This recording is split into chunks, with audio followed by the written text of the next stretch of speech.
Hi there, Candace. A stark contrast inside Terminal 1 versus outside where QP members are on the picket lines. Here it's feeling eerily quiet. Take a look at the check-in information board. You're seeing a ton of cancellations, Air Canada cancellations, more flights on top of the hundreds of flights yesterday that were canceled. We're seeing more flights this morning into the afternoon. Imagine walking into Toronto Pearson International Airport, Canada's busiest hub, and hearing nothing but the faint echo of your own footsteps.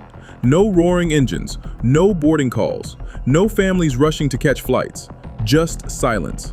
Eerie, unsettling silence. For an airport that usually moves nearly 130,000 people a day, the quiet is almost haunting. This isn't a drill, and it isn't weather. Pearson, the beating heart of Canada's air network, has slowed to a crawl because Air Canada, its dominant airline, has canceled hundreds upon hundreds of flights. Not a few, not dozens, but thousands over just a matter of days. The reason? A massive strike, the first of its kind in 4 decades. It began on August 16, 2025. Over 10,000 Air Canada flight attendants, members of the Canadian Union of Public Employees, simply put down their tools. They refused to board flights, they refused to work in the cabins, and they took to the picket lines outside airports across the country. Their message was blunt. They are tired of working for free. Boarding, deplaning, cleaning, waiting, sitting around for hours on the ground. None of that time is paid, and for many, it can add up to more than 35 unpaid hours every month. That's almost a full work week of time erased from the paycheck. Air Canada had put an offer on the table. A 4-year deal, a 38% raise in total compensation, and the long-fought demand of ground pay finally included. But the union rejected it, saying it was still below inflation and out of step with the rising cost of living in major cities like Toronto, Vancouver, and Montreal. They pointed to American carriers, Delta, United, Alaska, even budget lines that have already implemented boarding pay. They argued Canada's flagship carrier should be no different. A lot of them that roll their eyes and they actually ask me, no Air Canada. They basically say to me and they say, I want to go here, please don't book Air Canada. It's happening. The fallout was immediate. On the first weekend alone, Air Canada canceled 738 flights on Saturday, then nearly 400 more on Sunday. By Monday, more than 2,600 flights had been scrapped since the walkout began. Over 500,000 passengers were stranded worldwide, some stuck at Pearson, others trapped in Vancouver, Montreal, Calgary, Ottawa, and many, ironically, were marooned overseas, unable to catch flights back home. It's a little frustrating, stressful, but at the same time, I don't blame the flight attendants at all. What they were asking for is not unreasonable whatsoever. Just disappointed with Air Canada, the company itself. At Toronto Pearson, the scenes were surreal. Terminals that usually pulse with energy looked abandoned. Check-in counters were roped off. Departure boards lit up with red letters. Canceled, canceled, canceled. Airport management begged travelers not to come if their flight was already canceled. Do not travel to the airport if your flight has been scrapped, they posted. But still, many came, hoping, pleading for rebooking, only to find empty corridors and long lines at customer service. Families sat slumped on their luggage. Couples scrolled on phones, desperate for alternatives. Elderly passengers with connections to small towns had no idea how to get home. And while Air Canada said it was offering refunds and credits, the reality was far messier. Lines to speak to an agent stretched for hours. Call centers were jammed. Websites crashed under the volume of requests. Meanwhile, outside Pearson, flight attendants lined the sidewalks in their red union shirts. They carried placards. They chanted for fairness. They waved to sympathetic honks from passing taxis and delivery vans. The atmosphere was both festive and defiant. For many attendants, this was about dignity, about recognition that their time is valuable, whether in the air or on the ground. And for the first time in 40 years, they were willing to stop Canada's largest airline in its tracks to prove that point. The government didn't sit idly by.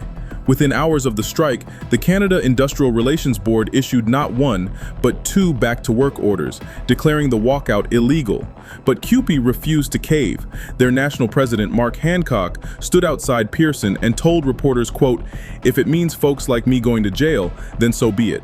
That line ricocheted across headlines. And if it means folks like me going to jail, then so be it. The union was calling the government's bluff, and the public, was split, some furious at canceled vacations, others sympathetic to workers standing up to corporate giants. Globally, the strike drew attention too. Aviation experts noted that the fight mirrored similar battles in the United States and Europe, where boarding pay has already become standard. In fact, Delta was the first U.S. carrier to introduce it in 2022, followed by Alaska and United. Many argued Canada was simply catching up to international labor standards. Air Canada, of course, argued differently. The airline said its offer was generous, historic even, pointing to the 38% raise as one of the largest increases ever given to flight attendants. But critics noted inflation in Canada has eroded wages over the past 4 years, making that figure less impressive than it looked on paper. The tension was clear. One side saying enough is enough, the other insisting we've already gone far enough. The economic toll was massive. Analysts estimate Air Canada was bleeding tens of millions of dollars each day in lost revenue. Hotels, rental car companies, and rival airlines scrambled to pick up stranded travelers. Airports like San Francisco, New York, and London Heathrow reported ripple delays as flights scheduled to connect through Canada disappeared from schedules. But then, after 4 days of paralysis, the tide shifted. On August 19th, after marathon talks, Air Canada and CUPE announced a tentative agreement. The key win, boarding pay. At last, the deal also locked in the 4-year package, though details of retroactive pay and scheduling flexibility are still being ironed out. For the union, it was a landmark.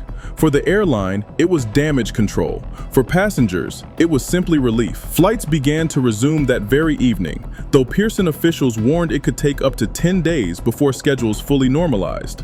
Still, the strike left scars. For many Canadians, trust in Air Canada has eroded further. Already ranked among the most complained about carriers in North America, the chaos of August 2025 will linger in memory. Labor analysts warned it could also embolden other airline workers in Canada, pilots, ground crew, even airport staff, to demand similar reforms. As Pearson slowly roars back to life, its ghostly quiet halls serve as a reminder. An airport is only as alive as the people who make it move. Pilots, baggage handlers, security staff, cleaners, attendants, the unsung workers behind the glamour of air travel. Take them away, and even the largest airport becomes a hollow shell. So here's the question. Was this strike a temporary disruption or the spark of a bigger labor movement in aviation? Only time will tell. But one thing's certain, the silence at Pearson spoke louder than any picket sign. It showed just how fragile and how human the entire aviation system really is. If you found this breakdown useful, hit subscribe, ring that bell, and share your thoughts in the comments. Have you ever been stranded at an airport? What's the longest you've waited for a flight? Drop your stories below. I'd love to hear them. And for now, safe travels whenever the skies finally clear. That's all from Toronto Pearson.